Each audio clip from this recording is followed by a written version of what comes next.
Hey everybody, it's New Year's Eve and we're just coming out of another annoying snowstorm of ice and sleet and fun stuff. Um, and with that, we're gonna talk a little bit more about the greenhouses and what that entails. Snow, especially heavy snow, likes to stick to greenhouse plastic.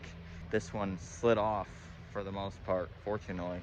But some of the structures hold on to the snow and it starts to deflate the plastic. One good thing about the inflation is it adds structure to the structure, the greenhouse, so it doesn't collapse or anything. If you look behind me, this tunnel is covered in snow. So it kind of weighs down the inflation in the plastic. Won't really harm anything unless you probably get like a good foot of heavy wet stuff on there, and then you might have a lot more tendency of things to rip and break. So yeah, at the end of most snowstorms, I walk around all the tunnels and see which ones have snow on them. And depending on the snowstorm, we might be out here 2 or 3 or 4 times even to clean the snow off the structures. I'm sure you can leave it longer, but I just rather clear it off to kind of to save the life of the plastic and the structure itself. So right here we have some heavy icy crud that we're gonna bang off with the snow rake that I have from last year. We had a quick video about it. Each tunnel probably takes me, I don't know, half an hour if it's fully covered like this, depending on how much slides off or how much sticks. There are a couple ways of dealing with this. If you have a little bit of ice layer on the plastic, it's kind of, instead of trying to rip it all off, it's easy to actually deflate the plastic and let the heat from inside the tunnel kind of radiate up to the ice there and let that melt.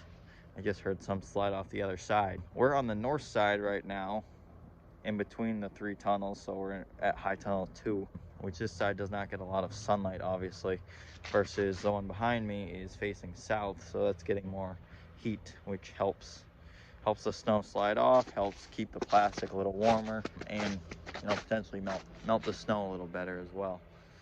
So yeah, after I plow for 24 hours, this is what I do. And last night at 8 o'clock, I was out here taking snow off one of the other tunnels. Farming never rests, especially in the winter with structures like this. We try to keep as busy as we can and keep on top of things as best we can. And sometimes like this structure probably should have been done at 5 o'clock this morning, but while I was plowing snow, I was not able to do so. So yeah, we're gonna go clear out some high tunnels.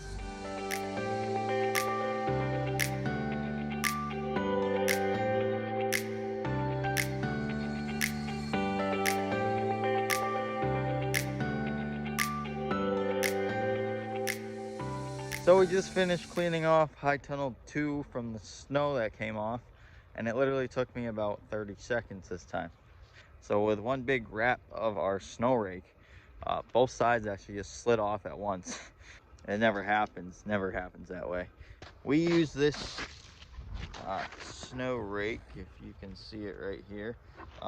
It's a styrofoam, has styrofoam corners, fiberglass long pole that extends. This one extends 3 lengths. I believe they're like 8 feet each length. I have read in research videos that it is good to, if you have a lot of snow built up on your tunnel, is to maybe do like 10 feet on one side, go to the other side, clean that same 10 feet so that plastic's kind of expanding the same amount at the same time. I've always just cleaned off one side and gone to the next because it's more feasible and less time consuming to walk back and forth.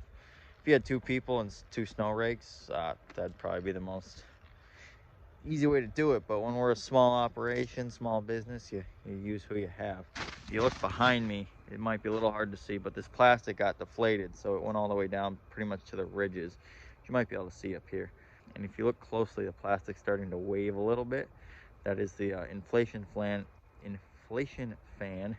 starting to blow air back into the the plastic, and it'll go pretty quick. I bet in the next half an hour this will be fully insulated again.